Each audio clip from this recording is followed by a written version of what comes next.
Hi amazing people, welcome back to my YouTube channel. So I am back here at Ninoy Aquino International Airport to start another travel series and another adventure to another new country.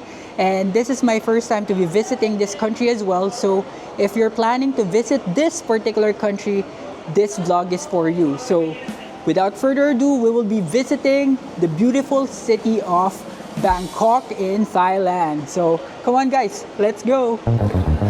So guys, the first step of our airport process is to do a bag drop and get our boarding pass. Just make sure guys that you already checked in online. If not, pwede kayo mag-check-in dito sa self-check-in kiosks nila. Just type in your booking confirmation and print nyo yung baggage tag and yung inyong boarding pass. So dito yan. So ito guys, since naka-check-in na ako ng online, reprint boarding pass tsaka print bag tag lang tayo. Ayan. Tapos please scan your passport. So scan lang natin itong ating passport dito guys. Yan. Tapos i-read yan ng system nila.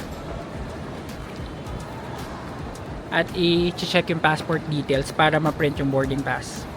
So guys, ito na rin, meron na rin tayong bag tag. Hilahin na lang natin. So since meron tayong check-in baggage na isa, we still need to drop it off dun sa kanilang bag drop. So pupunta pa rin tayo sa kanilang bag drop. And remember guys, kung hindi nyo pa nagagawa online, you may also, and you will need to pay a travel tax na 1,620. For now, 1,620 pa rin siya. Dito lang yan sa mga travel tax counters. Makakapagbayad kayo dyan. Pero yung sa akin, kasama na dun sa ticket, kaya hindi na ako kailangan magbayad ng travel tax. So magbabag drop na lang tayo dito guys. Cebu Pacific pa rin itong flight na ito. So let's go. So ito guys, buti na lang wala masyadong pila. Kaya makakapag drop tayo ng bag agad-agad. Kasi nakita ko, mahaba yung pila sa immigration. So habang naghihintay kayo sa pila guys, make sure na meron na kayong e-travel. So, etravel.gov.ph kasi required yun. So guys, ito na pa-check-in yung ating baggage. Ito yung dala kong maletang yun. Iba naman siya. So guys, nakuha ko na yung aking boarding pass at na-i-drop ko na rin sa check-in counters yung aking check-in baggage. Next step is immigration. And before mag-immigration guys, again, just make sure na may e-travel na kayo na na-fill out nyo online. Medyo mahaba yung immigration na line kanina nakita ko. So bibilisan na natin para hindi tayo magahol sa oras. So guys, tapos na ako sa security check and sa immigration. And kukwento ko sa inyo yung naging immigration experience ko. So for now, pupunta muna tayo sa airport lounge para mag-chill habang naghihintay ng boarding natin. So papunta na ako doon ngayon. Let's go! So guys, ito yung Marhaba. Magta-try naman tayo ng iba. Dito naman tayo sa Pugs. Kasi pwede din yung card ko dito. And so tingin natin kung pwede. Let's go. So guys, nandito na ako sa Marhaba Lounge. So sarado yung Pugs or fully booked na sila. Kaya bumalik na lang ako dito sa Marhaba Lounge. Anyway, kumuha lang ako ng food nila dito. Medyo konti yung choices nila ng food. Pero okay pa rin naman since di pa ako nagde-dinner at hindi natin alam kung anong oras tayo makakakain mamaya or baka bukas na. Kasi madaling araw tayo dadating doon. So, ang nakuha kong food guys ay chicken, then merong tofu, and then japchae. Tapos calamansi juice. So, kain muna tayo guys. So guys, habang naghihintay tayo dito sa lounge, short story lang din sa immigration experience ko. So, almost 30 minutes din inabot and ang basic question lang naman is, or ang naging question lang sa akin is, kailan ang uwi? Yun lang, isang tanong lang tapos tinatakan na. Tapos, medyo mahaba lang yung pag-iintay. So kapag Sunday ng gabi yung flight nyo, make sure na medyo mas maaga kayo ng konti kasi medyo matagal yung wait time dun sa immigration. So guys, share ko lang, Thailand pala or Bangkok is 1 hour behind the Philippines. So may time difference siya, same ng Vietnam. And ang pera nila is baht. Kaya excited din ako kasi first time ko makakapunta doon. And matagal-tagal ko na rin siyang sinesearch. Pero ngayon, I had the courage na pumunta na talaga. So tignan natin kung ano yung mga mag-iintay sa ating adventure doon. And nag-backdate na naman ako ng hotel booking. Pang today's date yung binook ko para kahit madaling araw yung dating doon, meron na akong mapag-stay.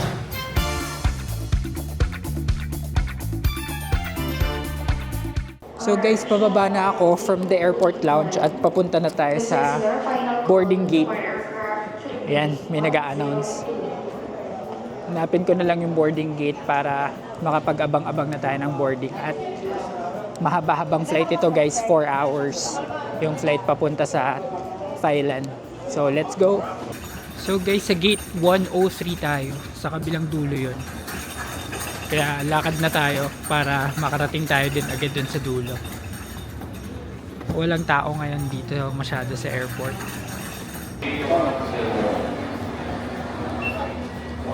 Boarding na guys. 4 hours tong flight na to. So boarding na tayo. So guys, boarding na kami. So see you sa Bangkok. Sandali lang guys. Bago kayo tuloy ang video ito, napansin ko na karamihan sa mga nanonood ng AJTV Amazing Travels ay hindi pa nakasubscribe sa ating channel. So malaking tulong at malaking bagay para sa akin na may pagpatuloy ang mga vlogs na ito kung magsusubscribe kayo. Kaya ano pang hinihintay nyo guys? Subscribe na! Now back to the video. So guys, finally we landed here sa Suvarnabhumi International Airport at welcome to Bangkok! So papunta na tayo ngayon sa immigration at sa baggage claim para i-claim ang ating baggage, and at the same time marami pa rin tayong mga gagawin dito sa airport bago tayo pumunta sa hotel, so stay tuned. So guys, share ko lang sa inyo yung makikita nyo sa arrivals area nila. So just follow yung mga signages na makikita nyo, may directions naman kung saan yung arrival. And smooth naman yung ride. Matagal lang yung biyahe, or siguro for me kasi mainipin ako. So ngayon nakaka-excite kasi parang pinaplan ko na yung itinerary kung gagawin sa isip ko kasi wala pa talaga akong firm na itinerary dito. Same with the Evers. So going back here, makikita nyo yung e-visa on arrival or visa on arrival. Usually, yan yung binibigay sa mga Pilipino. So, makikita nyo meron na agad nagtitinda ng SIM card dito. Pero, hindi pa tayo kukuha ng SIM card dyan guys. Yung SIM card ko, binuko via Klook. So, don't forget to use my promo code AMIELKLOOK para naman magkaroon kayo ng additional discount sa pagkuha ng SIM card dito sa Bangkok. So guys, share ko lang din sa inyo, may cleaning robot dito. Ayan, cleaning robot. Nagsisweep siya ng floor. So, dito pa rin tayo guys, diretso sa arrivals area. And yung picture-picture lang ako dito sa may mga signages na ganyan. Uso kasi yan. So, dadaan na tayo dito sa Walkalator para mas mabilis. Ay kaso, mas stuck ako dito.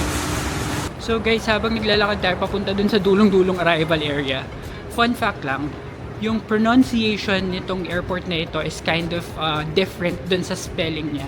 Kasi parang kung babasahin mo yung spelling ng airport is Suvarnabhumi, pero sabi ng mga locals, it's Suvarnabhumi. So yun yung pronunciation niya, Suvarnabhumi International Airport. So dalawa rin yung main airports dito sa Bangkok, one of which is this one, and the other one is yung Don Muang International Airport. Doon naman tayo mag-e-exit kapag pauwi na tayo ng Philippines. So yun, good to know information lang. Dito din guys, bago kayo makarating ng arrivals area, may mga nagba-money exchange na. Pero wag kayo muna magpapapalit ng pera dyan guys kasi mahal daw yung exchange rate. Kailangan munang makalampas kayo ng immigration. And doon daw sa paglampas, doon yung area na mas mura or mas malaki yung exchange rate na makukuha nyo. So guys, katatapos ko lang ng immigration, walang tanong, stamp lang ng passport, napakabilis and smiling face pa yung immigration officer, so very nice. And pag lampas ng immigration guys, meron agad ATM dito sa likod, so option nyo kung mag-withdraw kayo agad dito sa may mga belts or sa may mga baggage claim. Pero mag-check muna ako ng ibang option para lang makuha natin yung best rate ng ATM. Pero meron dyan withdrawal fee guys. Hindi ko lang sure kung magkano. Alamin natin pag nag-withdraw tayo. So for now, hanapin ko muna yung aking baggage. Yung aking maleta. Yan. So kuha tayo nitong tinutulak. Tapos meron din guys dun sa dulo, mga SIM card na naman. So hindi kayo talaga mauubusan dito ng SIM card. 24 hours din. Yung claim sa Klook. So pwede din kayong mag-book sa Klook kagaya ng ginawa ko. I-claim ko yung SIM card and it's 24 hours na pwedeng i-claim. So guys, dito natin kukunin yung ating bag. So ayan, hanapin na natin. So guys, nakuha ko na yung aking baggage. At ngayon ay exit na tayo papunta sa customs and final security check. Dito sa letter B. Dito yung pinaka-exit. So doon na tayo sa labas mag-withdraw. Luwag ng airport nila guys, ang ganda. So guys, nandito na ako sa labas. Tapos na ako sa final security check. Nandito na ako sa pinaka-arrival area. Ang ganda ng airport nila guys, share ko lang. Ayan, so ito yung una nyo makikita pag labas ninyo. Tapos hahanapin lang natin yung Klook. Yung Klook na kiosk para i-claim yung ating SIM card. That's our next agenda. So guys, sa mga magki-claim at magbubook ng SIM card sa Klook, sa 4th floor ninyo i-claim yung SIM card. So paakyat ako ngayon sa 4th floor para hanapin yung Klook kiosk at i-claim yung SIM card natin. So guys, nandito na ako sa 4th floor, sa departures area. So papakita ko lang, ang ganda ng departures area nila. Ayan, di na natin kasi ito mababalikan kasi iba yung airport of exit natin na I've said. Ayan, so at least napasyal-pasyal tayo dito ngayon sa pagki-claim ng SIM card. Dito din yung tax refund for purchases sa 4th floor din. Kung sakali man na magta-tax refund kayo at dito yung exit nyo. So hanapin ko lang yung Klook. Sa K24 yung Klook guys. K24. So guys, nandito na tayo sa bay letter K. And dun yung K24. Nakikita nyo yung orange na yun. Of course, that's Klook kiosk. That's where you will claim your SIM card. Ayan. Okay, claim lang din natin yung SIM card natin dyan. So guys, na-claim ko na tong SIM card dito sa Klook. And at the same time, na-claim ko na rin yung Rabbit card. Itong Rabbit card is parang yung Octopus card or Easy card sa Taiwan na magagamit nyo for BTS train stations. So nabook ko to via Klook ng 509 pero may discount code pa ako sa mga 490 na lang. And meron na siyang laman na 200 baht. So, meron ng laman to na 200 baht na magagamit mo na agad-agad. Pero yung train kasi nila, 5:30 AM pa nagbubukas and 4:30 pa lang ngayon. So, ang plano ko na lang is kotse or magbubook na lang ako ng Grab or yung app nila na tinatawag na Bolt. Isa pa pala yung tip guys, mag-download kayo ng Bolt app kasi mas mura yung fare niya kumpara sa Grab. Pero may Grab din dito sa Thailand. So, yun yung gagawin natin. Pero, bago ang lahat guys, mag-withdraw muna tayo sa ATM. Yun yung last na gagawin natin dito sa airport.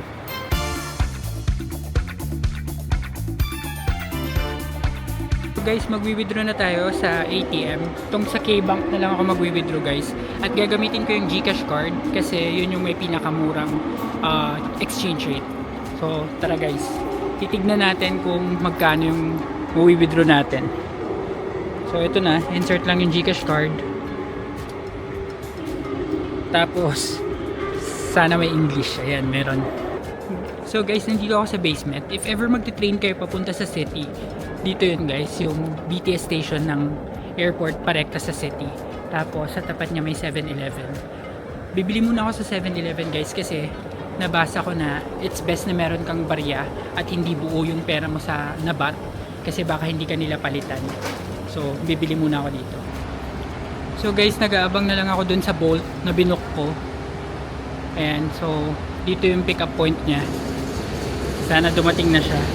At ang presyo niya guys is 316 baht. yung presyo niya ng Bolt. Kasi hindi pa bukas yung train. So magbo-Bolt na lang ako. So guys, nandito na ako sa Bolt Lab, sa sasakyan, and papunta na ako sa hotel. Yung hotel ko pala is medyo mahirap bigkasin yung pangalan. The Residence Raj TV. Yun yung pangalan, and nabook rin siya sa Klook guys. So wait nyo lang makarating ako doon para makapag-room tour tayo.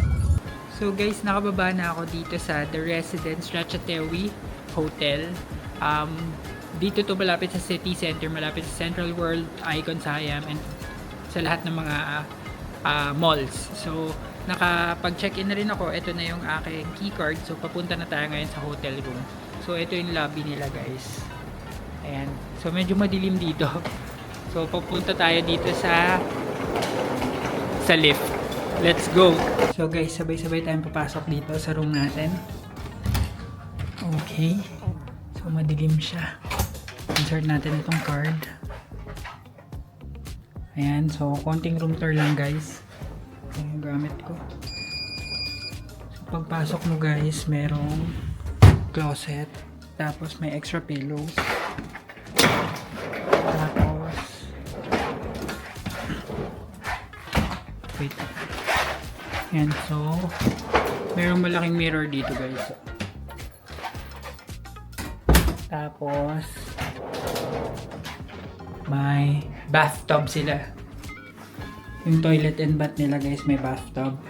Tapos may sink dito, may mga toiletries. Tapos dito lalagyan ng gamit.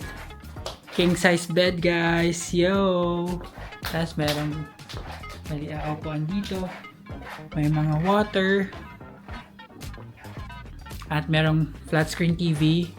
And may view ng walang view. Bubong lang. So, okay na to guys. Ito, dito tayo magstay for the whole week dito sa Bangkok. Very nice for me. Okay na to. At nabuko, at again guys, nabuko ito via Klook. So, kung interested kayo dito sa room na ito guys, ipopost ko yung link sa description box. And sobrang mura nito guys. Kaya, wag na kayo mag-atubili guys. I-book nyo rin to guys. Pero, malalaman nyo pa sa mga susunod na araw kung meron akong malalamang feedback, di maganda, about this hotel. So, tabayanan nyo yun. Guys, may mini fridge din pala to guys. So, tapos may electric kettle. Ma-share ko lang. Tapos, dito, sa sa drawer nila guys is may safe din. So, safe naman yung mga magiging gamit nyo. At meron din silang hair dryer. So, very good. Very good talaga guys. So, mag-settle in muna ako dito guys. Balikan ko kayo. So guys, share ko nga lang pala sa inyo yung nabili ko sa 7-Eleven kanina. Ito, meron akong nakitang protein shake na strawberry and no sucrose added. Tsaka crab sticks na salad roll. Ito. So, ang total nito is 110 baht. Ito yung nabili ko sa 7-Eleven para magkaroon ako ng barya. Pero unfortunately, 320 baht yung binayad ko kanina sa Bolt. Kahit 316 lang yung total, hindi na nagsukli yung driver. Pero okay lang, 4 baht lang naman. So, kakain na muna ako at magsisettle guys kasi in a couple of minutes, aalis na tayo para sa day 1 natin. Official day 1 dahil meron tayo agad tour, kagaya nung sa Vietnam. So, yan ko na muna ang vlog na ito. Maraming salamat sa pagsama sa akin dito sa Bangkok at abangan ninyo ang aking mga exciting adventures dito lamang sa Bangkok, Thailand. And if you like this video, please give it a thumbs up, comment, share this video, and subscribe to my channel. And do not forget to hit the notification bell para updated kayo sa aking mga future vlogs. Yun lang guys, maraming salamat. Paalam!